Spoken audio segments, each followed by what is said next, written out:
السلام علیکم دوستو پوری دنیا پر حکومت کرنے والا ایک ایسا ظالم بادشاہ جو یہودیوں پر اللہ تبارک و تعالیٰ کا عذاب بن کر نازل ہوا، اور اس نے یہودیوں کو چن چن کر ان کا قتل عام کیا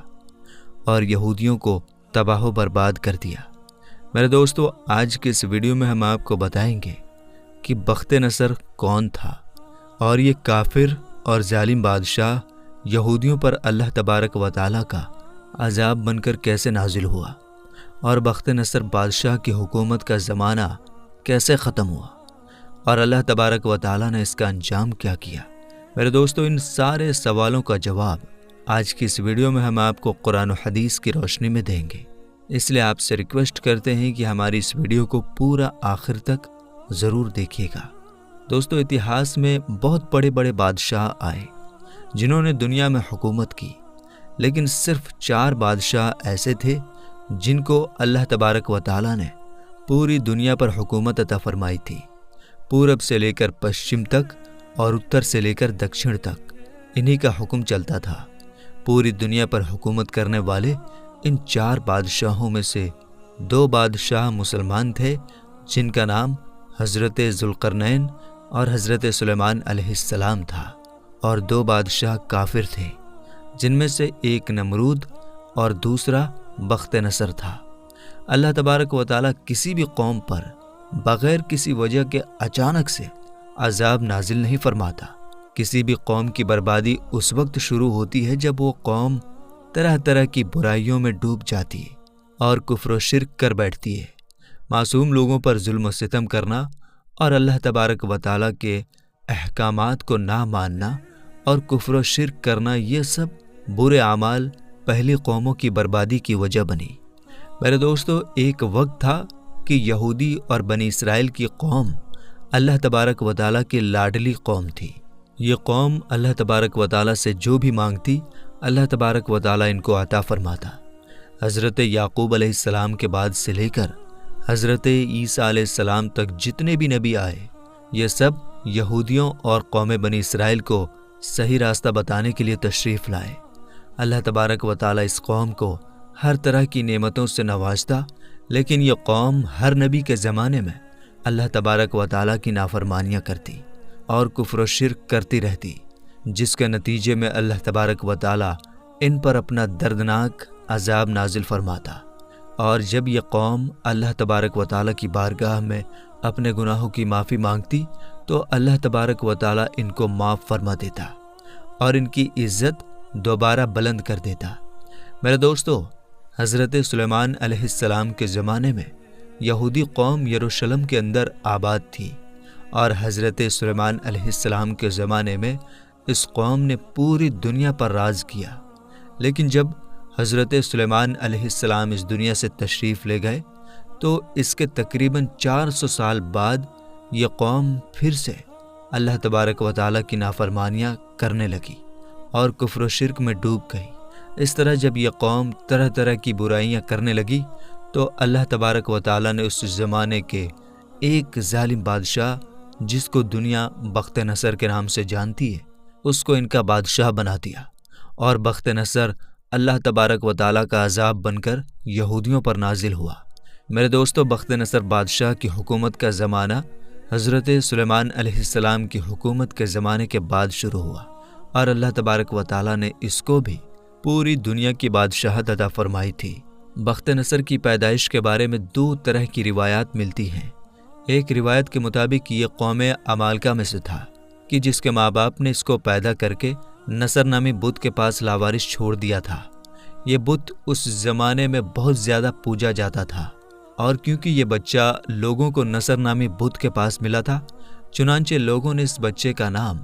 بخت نصر یعنی نصر بت کا بیٹا رکھ دیا۔ اور ایک دوسری روایت کے مطابق یہ ایک بادشاہ کے گھر میں پیدا ہوا۔ اس کا باپ ایک بہت بڑا بادشاہ تھا۔ بخت نصر ایک تیز دماغ اور بہادر انسان تھا۔ یہ اتنا بہادر تھا کہ اس نے اپنی چھوٹی سی عمر میں اپنے باپ کے کہنے پر مصر کے اندر جنگ چھیڑ دی اور مصر کو فتح کر لیا۔ 605 عیسوی سے پہلے اس کے باپ کا انتقال ہو گیا، اور اس کے انتقال کے بعد یہ بابل شہر کا بادشاہ بن گیا۔ بادشاہ بننے کے بعد بخت نصر نے بہت سارے ممالک پر حملہ کیا اور ان کو اپنے قبضے میں لے لیا، اور ادھر یہودی اور قوم بنی اسرائیل جو کہ یروشلم کے اندر آباد تھی اور طرح طرح کی برائیوں میں ڈوب چکی تھی، یہ لوگ کھلے عام اپنے برے کاموں میں مگن ہو کر اللہ تبارک و تعالیٰ کی نافرمانیاں کر رہے تھے، اور اللہ تبارک و تعالیٰ کی ذات کو چھوڑ کر کفر و شرک میں ڈوب چکے تھے۔ اسی بیچ یہودیوں پر اللہ تبارک و تعالیٰ نے اپنا دردناک عذاب نازل فرمایا اور بخت نصر نے یروشلم پر حملہ کر دیا۔ اس حملے میں بخت نصر نے یہودیوں کا چن چن کر قتل عام کیا اور بیت المقدس کو تباہ و برباد کر دیا، اور اس حملے میں 40,000 تورات کے یہودی عالموں کو بھی قتل کر دیا گیا اور 40,000 یہودیوں کو ان کے ملک سے بھگا دیا۔ اس طرح یہ یہودی قتل و غارت کے ڈر سے دوسرے ممالک کی طرف بھاگنے لگے۔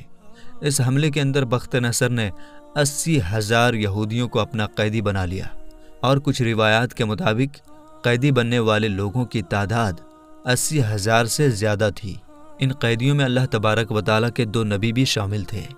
جن میں سے ایک کا نام حضرت دانیال علیہ السلام اور دوسرے کا نام حضرت عزیر علیہ السلام ہے۔ میرے دوستو، جب بخت نصر نے یروشلم پر حملہ کیا تو یروشلم کے تمام شہر کو جلا دیا، ہیکل سلیمانی کو گرا دیا اور اس کے خزانے کو لوٹ لیا، اور ہیکل سلیمانی میں موجود تمام کتابوں کو جلا دیا، جس کے اندر تورات شریف کے اصل نسخے بھی موجود تھے۔ اس طرح بخت نصر بادشاہ نے ظلم و ستم کی ہر حد پار کرتے ہوئے یہودیوں کو چن چن کر قتل کیا، اور ہیکل سلیمانی اور تورات شریف کی بے ادبی کرتے ہوئے ان کو جلا دیا۔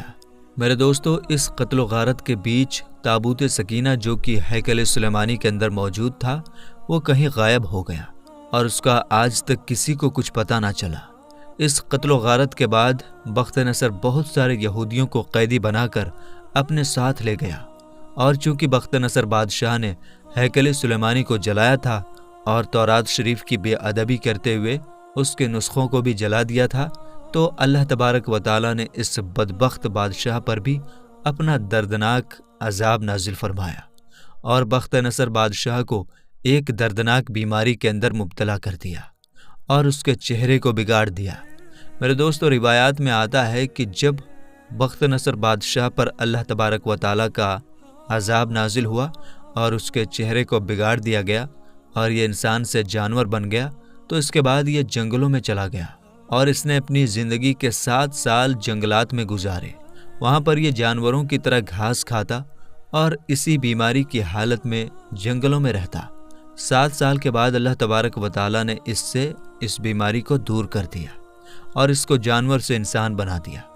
میرے دوستو، بخت نصر بادشاہ کو موت کس طرح آئی اور اس کا انجام کیا ہوا، اس کے بارے میں روایات میں آتا ہے کہ جب بخت نصر نے یہودیوں کو قید کیا تو ان میں 2 اللہ تبارک و تعالیٰ کے برگزیدہ نبی بھی تھے، جن کا نام حضرت دانیال علیہ السلام اور حضرت عزیر علیہ السلام تھا،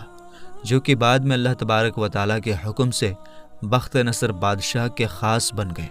میرے دوستو، کیونکہ حضرت دانیال علیہ السلام اور حضرت عزیر علیہ السلام اللہ تبارک و تعالیٰ کے نبی تھے، اور اللہ تبارک و تعالیٰ نے ان کو بہت سارے علم سے نوازا تھا، لہٰذا بخت نصر بادشاہ ان کے علم کی وجہ سے ان کو بہت زیادہ اہمیت دیتا تھا، جو کہ بنی اسرائیل کے یہودیوں کے لیے ناقابل برداشت تھی، اور یہودی قوم حضرت دانیال علیہ السلام سے بغض اور حسد رکھتی تھی۔ چنانچہ ایک دن یہودیوں نے حضرت دانیال علیہ السلام کو معاذ اللہ قتل کروانے کا پلان بنایا، اور یہ یہودی بخت نصر بادشاہ سے کہنے لگے کہ جب حضرت دانیال علیہ السلام پانی پی لیتے ہیں تو یہ اپنا پیشاب نہیں روک سکتے، اور ان کو فوراً پیشاب آ جاتا ہے، لہٰذا یہ بات اس زمانے میں عیب سمجھی جاتی تھی۔ چنانچہ بخت نصر بادشاہ نے اس بات کو جاننے کے لیے ایک پروگرام رکھا، اور اس پروگرام میں بڑے بڑے امیروں اور حضرت دانیال علیہ السلام کی دعوت رکھی۔ چنانچہ جب تمام مہمان محفل کے اندر پہنچ گئے اور حضرت دانیال علیہ السلام بھی تشریف لا چکے، تو ان کے سامنے کھانا پیش کیا گیا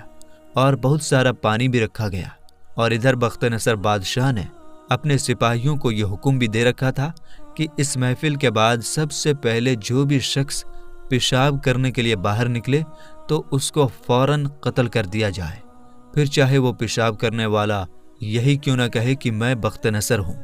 اور اگر کوئی تمہارے سامنے اس طرح کہے تو اس سے کہنا کہ تو جھوٹ بولتا ہے اور تمہارے قتل کا حکم ہمیں بادشاہ نے دیا ہے۔ میرے دوستو، روایات میں آتا ہے کہ جب یہ محفل ختم ہوئی اور تمام لوگ کھانا کھا چکے تو سب سے پہلے اللہ کے حکم سے جس شخص کو پیشاب کی حاجت محسوس ہوئی وہ بخت نصر بادشاہ تھا۔ اس طرح جب بخت نصر بادشاہ جب پیشاب کی غرض سے باہر نکلا اور جیسے ہی بخت نصر دروازے سے باہر آیا تو باہر اندھیرا تھا، جس کی وجہ سے کسی کو کچھ پتہ نہ تھا کہ یہ کون ہے۔ چنانچہ دروازے پر کھڑے سپاہی نے جب اس پر حملہ کیا تو بخت نصر بادشاہ کہنے لگا کہ میں بخت نصر ہوں، تو اس سپاہی نے جواب دیا کہ تو جھوٹ بولتا ہے اور مجھے میرے بادشاہ نے تجھے قتل کرنے کا حکم دیا ہے۔ چنانچہ اسی بیچ اس سپاہی نے تلوار سے حملہ کیا اور بخت نصر کو وہیں پر ہلاک کر دیا۔ میرے دوستو، اس طرح اللہ تبارک و تعالیٰ نے اپنے پیارے نبی حضرت دانیال علیہ السلام کو یہودیوں کی ناپاک سازش سے بچا لیا، اور جو بخت نصر بادشاہ حضرت دانیال علیہ السلام کو قتل کرنا چاہتا تھا وہ خود ہی اپنے سپاہیوں کے ہاتھوں قتل ہو گیا۔ اللہ تبارک و تعالیٰ سے دعا ہے کہ اللہ تبارک و تعالیٰ ہمیں سیدھے راستے پر چلنے کی توفیق عطا فرمائے اور اپنے پیارے نبی حضرت محمد مصطفیٰ صلی اللہ تعالیٰ علیہ وسلم کی محبت کے اندر جینا مرنا نصیب فرمائے، آمین یا رب العالمین۔